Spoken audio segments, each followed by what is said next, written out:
नमस्कार, मैं स्नेहा आपकी होस्ट एक बार फिर से आपका स्वागत करती हूँ आपके अपने चैनल डर का घर में। आज जो मैं कहानी आपके लिए लेकर आई हूँ, ये कहानी सुनाने से पहले मैं अपने सारे दोस्तों को धन्यवाद कहना चाहती हूँ। आप सबको मेरी इतनी फ़िक्र है जानकर मुझे बहुत अच्छा लगा। थैंक यू सो मच आप सबके पूछने के लिए। हाँ, अब सब कुछ बिल्कुल अच्छा है और मुझे ये जानकर बहुत बहुत खुशी हुई कि आप सबको मुझसे उतना ही लगाव है जितना कि मुझे आप सबसे है। थैंक यू सो मच एक बार फिर से। तो चलिए बढ़ते हैं अब आज की कहानी की तरफ। आज की कहानी है सपना की। सपना जो कि एक बहुत आम लड़की थी, जिसके माता पिता बचपन में ही गुजर जाने की वजह से वो एक अनाथ आश्रम में रहने वाली बच्ची थी। उसने अपनी ज़िंदगी में बहुत सारी मुश्किलों का सामना किया था। थी तो वो अनाथ आश्रम में ही, लेकिन ऐसे में भी ऐसे बच्चे अकेले ही हुआ करते हैं। इसलिए अकेले सारे मुसीबतों से लड़ते लड़ते आज वो ज़िंदगी से डट कर लड़ना सीख चुकी थी। वो अब काफ़ी बड़ी हो चुकी थी और लगभग उसकी पढ़ाई भी पूरी होने वाली थी। उसने अपने अनाथ आश्रम वालों से परमिशन ली कि वो अब अकेले जाकर रहना चाहती है। उन लोगों ने भी उसके लिए उसे हाँ कह दिया और वो चल पड़ी अपने लिए एक नौकरी की तलाश में और एक घर की तलाश में। उसके पास पहले से ही कुछ पैसे थे, तो उन पैसों से उसने अपने रहने के लिए एक छोटे से घर का इंतज़ाम कर लिया और अब वो अपनी पढ़ाई भी कंटिन्यू रखते हुए जॉब करना चाहती थी। वो काफ़ी हताश हो चुकी थी क्योंकि लगभग 2 महीने की सर्च के बाद भी उसके हाथ में अभी तक कोई नौकरी नहीं आई थी। ऐसे ही रोज़ का दिन था और वो अपनी नौकरी की तलाश के लिए कहीं जाने के वजह से एक बस स्टॉप पर खड़े होकर बस का इंतज़ार कर रही थी। वहाँ पर उसकी नज़र एक छोटे से बहुत ही प्यारे से बच्चे पर पड़ी। वो बच्चा हर किसी के आगे आकर बहुत ही मासूमियत से गिड़गिड़ा रहा था, अपने लिए मदद की भीख मांग रहा था, सबसे कुछ खाने को मांग रहा था, लेकिन हर कोई उसे या तो बुरी नज़रों से देखता या फिर दुत्कार देता। सपना को उसमें अपना कोई दिखाई देने लगा और सपना को उसको देखते ही उसके ऊपर बहुत ज़्यादा प्यार और तरस आया। सपना ने उस बच्चे को इशारा करके अपनी तरफ बुलाया। वो बच्चा भी उसकी तरफ आगे बढ़ गया और सामने आकर उससे भी वैसे ही मदद मांगने लगा और खाने की मांग की। उस वक्त सपना के पास उसे खाने को देने के लिए कुछ भी नहीं था। इस वजह से सपना ने कहा, बेटा मेरे पास अभी तो कुछ नहीं है आपको देने के लिए, आप मेरे साथ मेरे घर पर चलोगे क्या? मैं वहाँ पर आपको खाना दे सकती हूँ। वो बच्चा जितने दिनों से भूखा था और काफ़ी कमज़ोर भी दिख रहा था, उसने तुरंत ही मुस्कुराते हुए हाँ में सर हिला दिया। सपना ने भी बड़े प्यार से उस बच्चे का हाथ थामा और उसे अपने साथ लेकर अपने घर की ओर चल पड़ी। बच्चा भी हंसते हंसते उसके साथ उसके घर पर पहुंच गया। सपना उसे अपने घर के अंदर लेकर आई और सबसे पहले उसे बाथरूम में जाकर थोड़ा साफ सुथरा करने की कोशिश की, क्योंकि वो बच्चा लग रहा था जैसे सड़कों पर रहने वाला या गंदगी में सोने वाला बच्चा ही है। ऐसे में उसे खाना देने में उसे कोई परहेज तो नहीं थी, लेकिन साफ सफाई का ख्याल रखना ज़रूरी होता है। ये बात सपना को बचपन से सिखाई गई थी। वही बात वो उस बच्चे को शायद सिखाना चाहती थी। उसने बच्चे को पहले अच्छे से साफ किया, उसके बाद उसे लाकर सामने खाना देते हुए बिठा दिया और बड़े प्यार से निवाले बना बनाकर उस बच्चे को खिलाने लगी। ये देखकर बच्चा रोने लगा। बच्चे को रोता हुआ देखकर सपना की भी आंखें भर आई और सपना ने कहा, बेटा ऐसे रोते नहीं हैं, और क्या बात है, आप क्यों रो रहे हो? सबसे पहले तो ये खाना फिनिश करो, उसके बाद हम बातें करेंगे।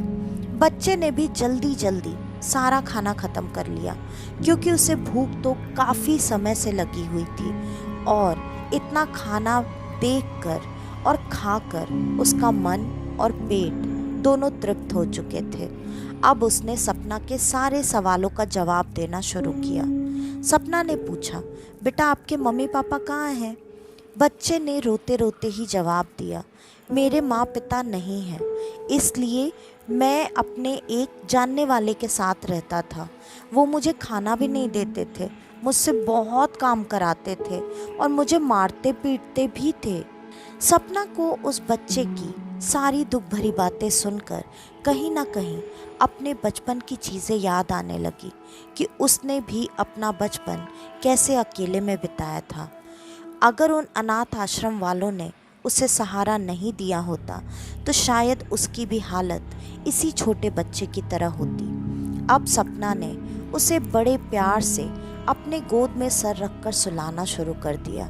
उस बच्चे को भी बहुत जल्दी ही नींद आ गई। सपना के पास सोने के लिए बिस्तर तो नहीं था, लेकिन जो जगह थी वहाँ पर उसने उस बच्चे को सुला दिया और सुलाने के बाद अब वो अपना काम ढूंढने के लिए बाहर निकल गई। शाम तक वापस से वो वैसे ही हताश होकर घर पर लौट आई, लेकिन जब वो घर पर लौटकर आई तो उसने देखा वो बच्चा वहाँ पर नहीं था। सपना को उस बच्चे की अब काफ़ी फिक्र हो रही थी, लेकिन वो कर भी क्या सकती थी। वो जितना आसपास में ढूंढ सकती थी उसने ढूंढने की कोशिश की, लेकिन उसे वो बच्चा कहीं नहीं मिला और आखिरकार वो लौटकर अपने घर पर वापस आ गई।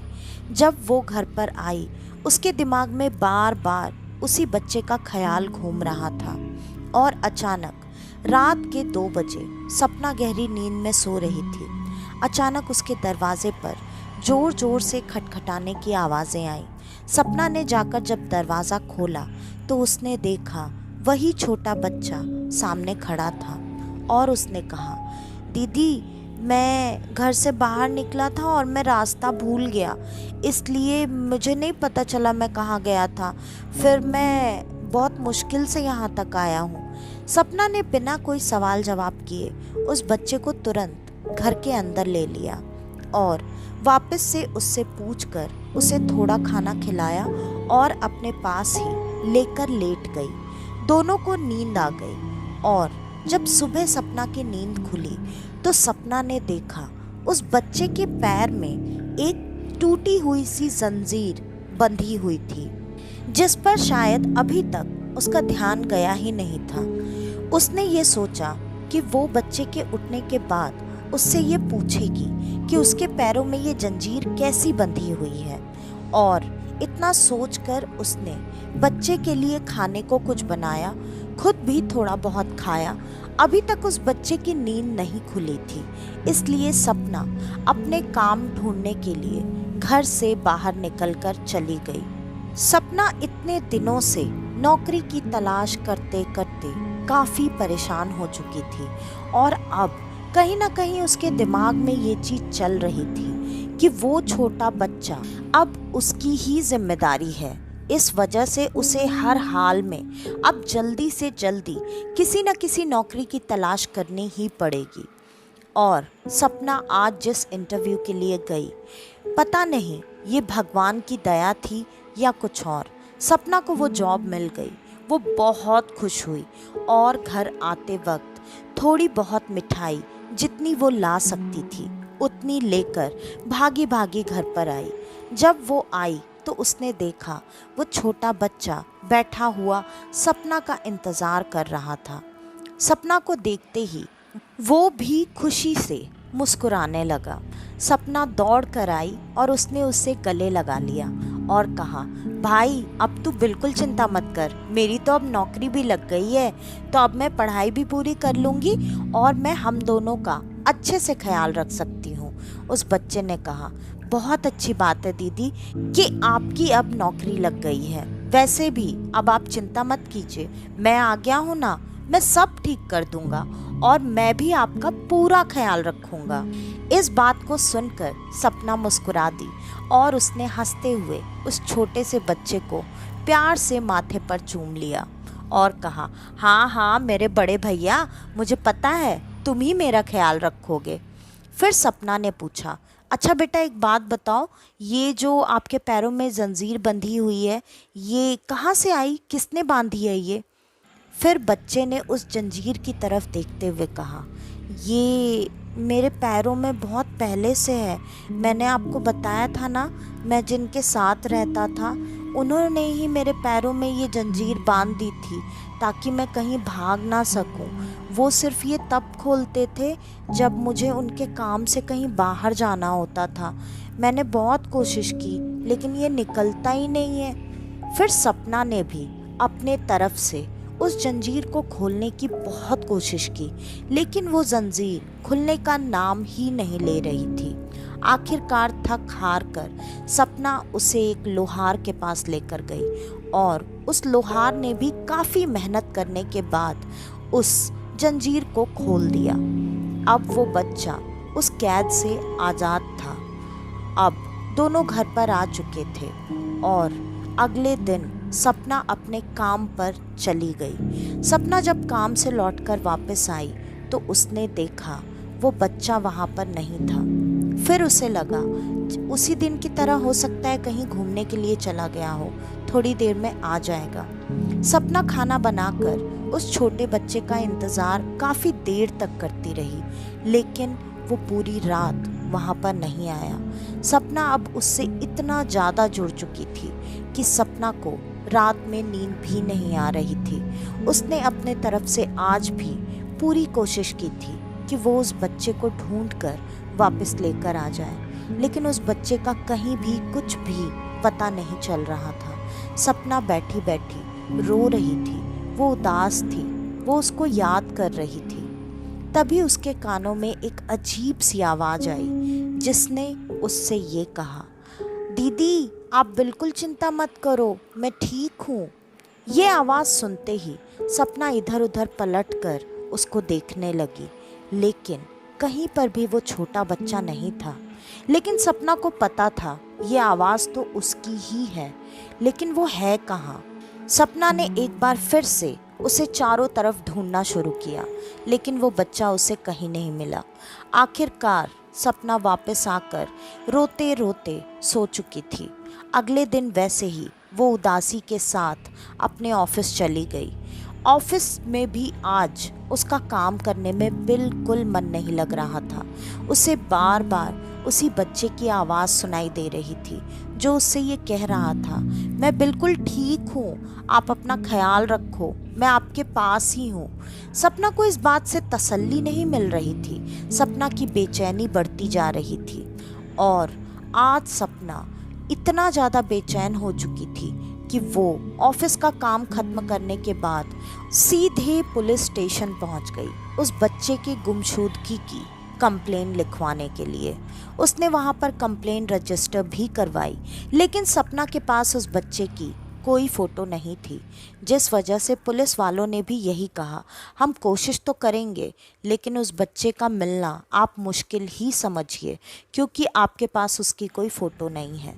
आखिरकार सपना इस चीज़ से हताश होकर वापस घर पर लौट आई।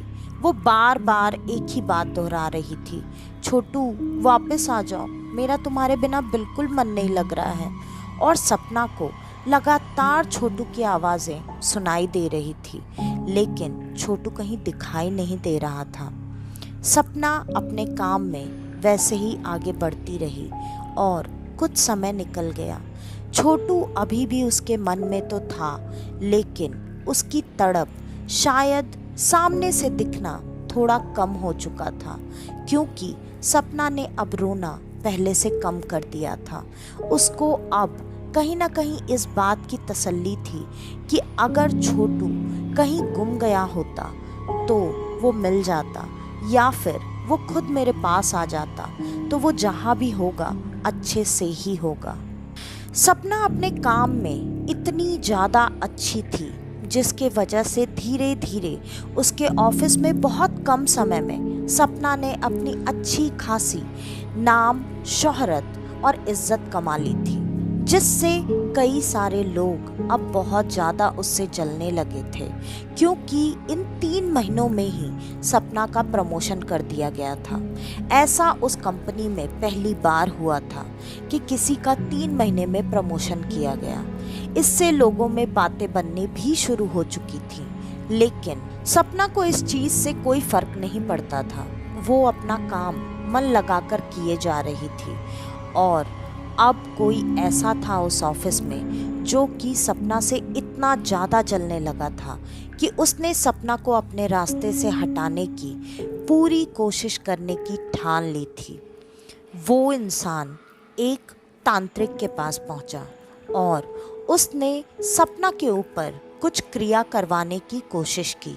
उस तांत्रिक ने भी सपना के लिए एक अच्छी खासी दमदार क्रिया करके एक सामान उस आदमी को दे दिया और कहा, इसको उस लड़की के पास ऐसे रखना कि वो उसे छू भी दे या फिर अगर हो सके तो गलती से अपने घर भी लेकर चली जाए।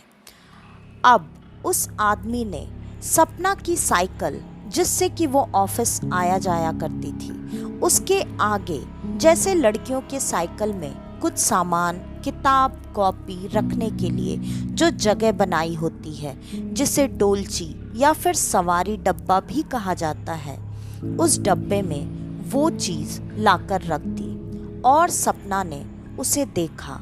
वो एक बहुत खूबसूरत सी, छोटी सी, अजीब सी चीज़ थी जिसको सपना ने साइकिल पे बैठते वक्त तो नहीं देखा, लेकिन जब वो घर के पास उतर रही थी तब अचानक साइकिल लगाते हुए उसका ध्यान उसके ऊपर गया। जब उसने उस चीज़ को देखा तब उसे ऐसा लगा कि ये क्या है, ये तो पहले यहाँ पर नहीं था। सपना ने उसे हाथ लगाकर देखा और आपको भी पता है कि ऐसी क्रिया की गई चीज़ों को अगर हाथ कोई लगा देता है तो उसके साथ क्या और कितना बुरा हो सकता है। लेकिन सपना उसके बाद अपने घर में चली गई और सपना जब अपने घर में गई तो थोड़ी देर बाद अचानक से उसके दरवाजे पर दस्तक होने लगी। उसने जब दरवाज़ा खोलकर देखा तो उसके खुशी का ठिकाना नहीं था। वो खुशी से फूली नहीं समा रही थी, क्योंकि सामने उसका प्यारा छोटू खड़ा था और छोटू मुस्कुरा रहा था।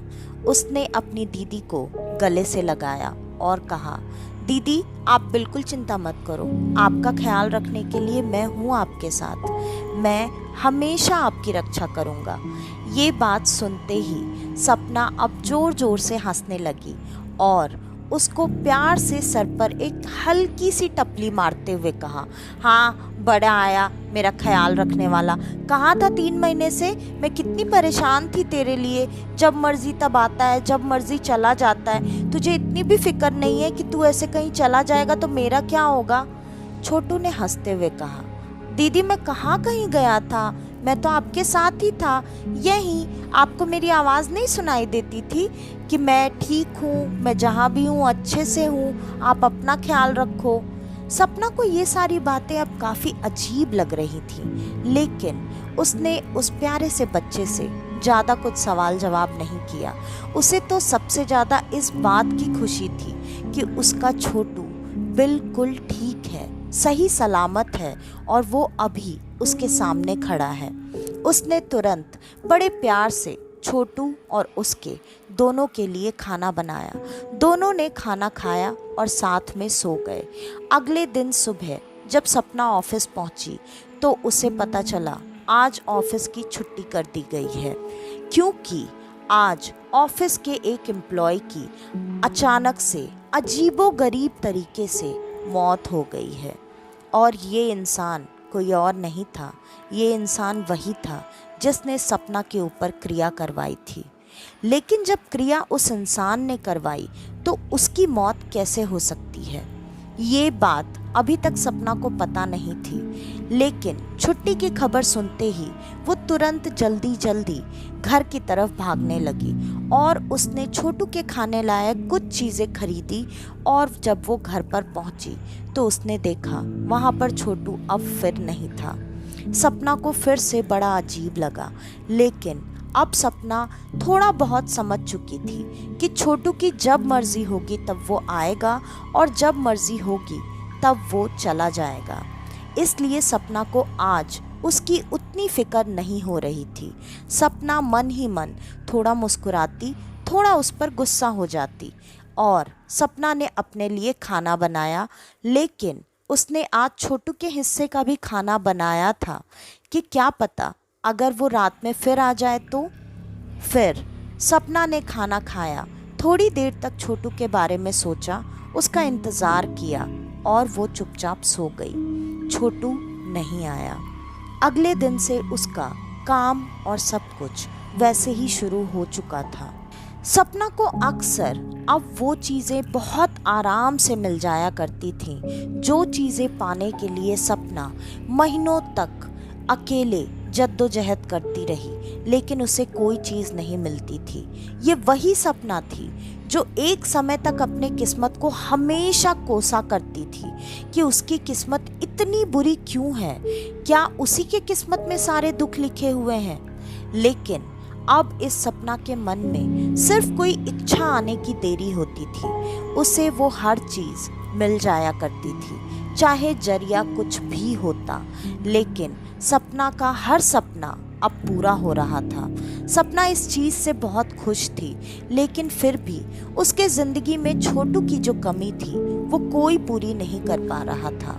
ऐसे ही सपना जैसे जैसे आगे बढ़ती जा रही थी, उसके दुश्मन, उसका बुरा चाहने वाले लोगों की गिनती भी बढ़ती जा रही थी। लेकिन हमेशा उसके बारे में बुरा बोलने वाले लोग, बुरा सोचने वाले लोग या फिर बुरी नज़र से देखने वाले लोग, हर किसी के साथ कुछ ना कुछ बुरा हमेशा होता ही रहता था। ये चीज़ें धीरे धीरे अब सपना को भी समझ में आने लगी, क्योंकि कई लोगों ने सपना के साथ बदतमीजी करने की भी कोशिश की और हर किसी के साथ अगले दिन कुछ ना कुछ हो ही जाया करता था। और जब भी ऐसा कुछ होता, हर बार हर रात उसका प्यारा छोटा भाई छोटू उसके पास उससे मिलने ज़रूर आया करता था और हर बार वो उससे एक ही बात बोलकर जाया करता था कि दीदी आप बिल्कुल चिंता मत करो, मैं हूँ आपका ख्याल रखने के लिए। अब सपना के मन में हज़ारों सवाल आने लगे थे। सपना इन चीज़ों को एक अलग नज़रिए से देखने लगी थी। आज भी सपना के साथ उसके बॉस ने ही बदतमीजी की थी। सपना के मन में एक अजीब सा डर बना हुआ था कि आज अब उसके बॉस के साथ क्या होने वाला है।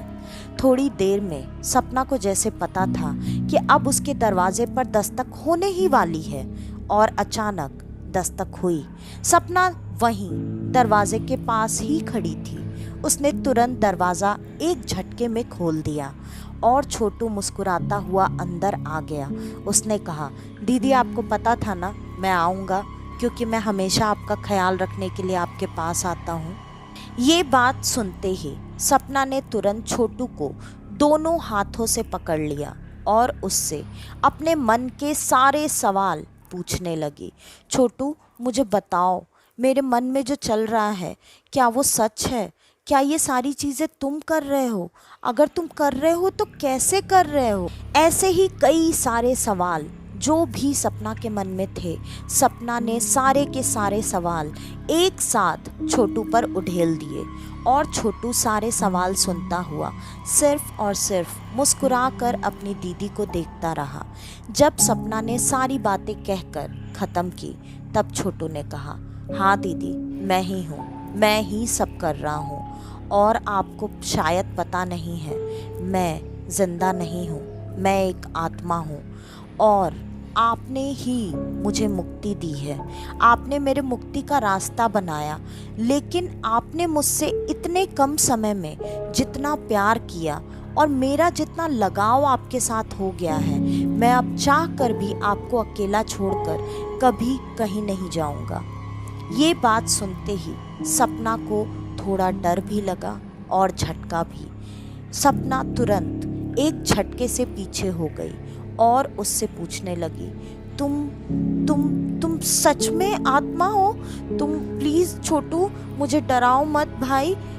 छोटू ने मुस्कुराते हुए कहा, हाँ दीदी, मैं जानबूझकर आपके सामने इस रूप में आता हूँ। आप मुझे छूकर अब देखो, आपको अपने आप पता चल जाएगा कि मैं जिंदा हूँ या नहीं। सपना ने बहुत डरते डरते अपने हाथ को आगे बढ़ाया और जब उसने छोटू के हाथ को थामने की कोशिश की, वो छोटू को छू भी नहीं पा रही थी।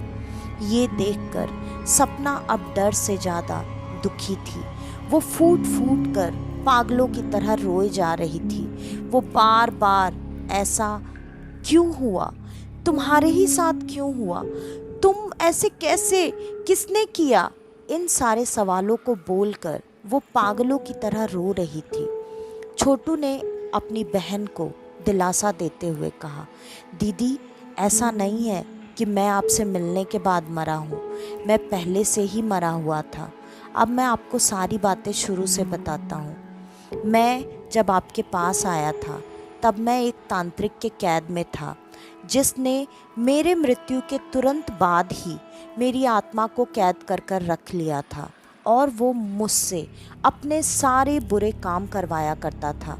मेरे पैरों में भी जो जंजीर थी वो उसी तांत्रिक ने बांधी थी, ताकि वो उसे खोल कर जब चाहे तब मुझसे अपने काम करवाए और उसी की शक्ति से जब चाहे तब मुझे बुलाकर अपने पास वापस कैद कर ले। मुझे नहीं पता ये आपका प्यार था या आपके मन की सच्चाई। आपने कैसे उस जंजीर को खुलवा दिया मुझे नहीं पता, क्योंकि वो जंजीर कभी खुल ही नहीं सकती थी और उस जंजीर को खोलते ही मेरे मुक्ति का मार्ग बन गया। और आपने तो मुझे अपने प्यार से तृप्त पहले ही कर दिया था, लेकिन मैं आपसे इतना ज़्यादा बंध गया कि मैं आपको चाह कर भी छोड़कर अब जा नहीं सकता। ये बातें सुनती जा रही थी सपना और रोती जा रही थी। वो इतना ज़्यादा परेशान थी कि अब वो क्या करे, कैसे अपने भाई को वापस लाए, लेकिन ये अब मुमकिन नहीं था। थोड़ी देर तक रोने और तड़पने के बाद सपना को ये बात तो समझ में आ गई कि उसकी सारी मुश्किल, सारी परेशानियों को हल करने वाला और कोई नहीं, उसका भाई छोटू ही था। छोटू ने वो बात भी बता दी कि उस पर कैसे किसी ने तांत्रिक क्रिया करवाई थी, जिससे सपना मर भी सकती थी। छोटू ने उस शक्ति को भी उसी इंसान पर पलट दिया। इस वजह से उस इंसान की मृत्यु भी हो गई। अब सपना थोड़ी देर तक खुद को संभालने के बाद छोटू से कहने लगी, ये सब ठीक है भाई, लेकिन अब अगर सच में तुम्हारे मुक्ति का मार्ग खुल चुका है तो मैं चाहती हूँ कि तुम अब इस प्रेत योनि से मुक्ति पा लो और तुम यहाँ से चले जाओ। मैं ठीक हूँ, मैं अपना ख्याल रख सकती हूँ। छोटू जाने को तैयार नहीं था, लेकिन दोनों भाई बहन के काफ़ी देर के बहस के बाद आखिरकार छोटू अब मान चुका था और छोटू वहाँ से थोड़ी देर में गायब हो गया। सपना उसके जाने के बाद बिलक बिलक कर रोती रही। अगले दिन सपना एक पंडित के पास पहुँच गई और छोटू के आत्मा की शांति के लिए, उसकी मुक्ति के लिए बाकी जो भी पूजा पाठ और जो भी क्रिया विधि कराने के लिए पंडित जी ने बताया, वो सारी क्रिया विधि सपना ने पूरी तरह से पूर्ण की। अब उसे ये तसल्ली थी कि उसका भाई अब सच में जहाँ भी होगा शांति से ही होगा।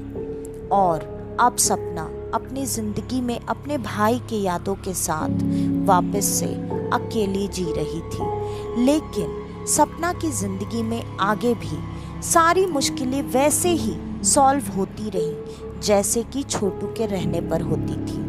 ऐसा कैसे, ये बात सपना को कभी समझ में नहीं आई। सपना को चाहे अब भी किसी चीज़ की ज़रूरत हो या फिर उसे किसी से कोई परेशानी हो, उसकी सारी मुश्किल हमेशा हल हो ही जाती थी, चाहे जरिया जो भी हो।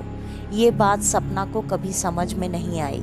छोटू के जाने के बाद भी उसे हमेशा ये एहसास तो होता ही था कि कि कोई ना कोई तो है जो उसकी सुनता है, उसकी रक्षा करता है। इसी के साथ सपना ने अपनी पूरी जिंदगी खुशी खुशी निकाल दी। तो आज की ये कहानी यहीं पर ख़त्म होती है। आपको हमारी आज की ये कहानी कैसी लगी हमें कमेंट करके ज़रूर बताइएगा। और अगर आपको हमारी ये कहानियाँ पसंद आती हैं तो ज़्यादा से ज़्यादा हमारी इन कहानियों को शेयर करें। अगर आप हमारे इस चैनल पर आज पहली बार आए हैं तो हमारे इस चैनल को लाइक, शेयर और सब्सक्राइब करना बिल्कुल न भूलें। मुझे आप सबके प्यार और सपोर्ट की बहुत ज़्यादा ज़रूरत है और आप सबका प्यार और सपोर्ट ही मुझे आगे बढ़ने में मदद भी करेगा। आप सबका सपोर्ट अभी जिस तरह से मेरे साथ है, मैं चाहती हूँ हमेशा ऐसे मेरे साथ बना रहे और आप सब हमारे इस चैनल को और आगे बढ़ाने में मेरी मदद करें। तो आज के लिए बस इतना ही। मैं स्नेहा, आपकी होस्ट, आज के लिए लेती हूँ अलविदा। वापस से आपसे मिलने आऊँगी और आप सबको लेकर जाऊँगी कुछ जाने अनजाने किस्से कहानियों के सफ़र पर, आपका अपना डर का घर में। तो तब तक के लिए नमस्कार।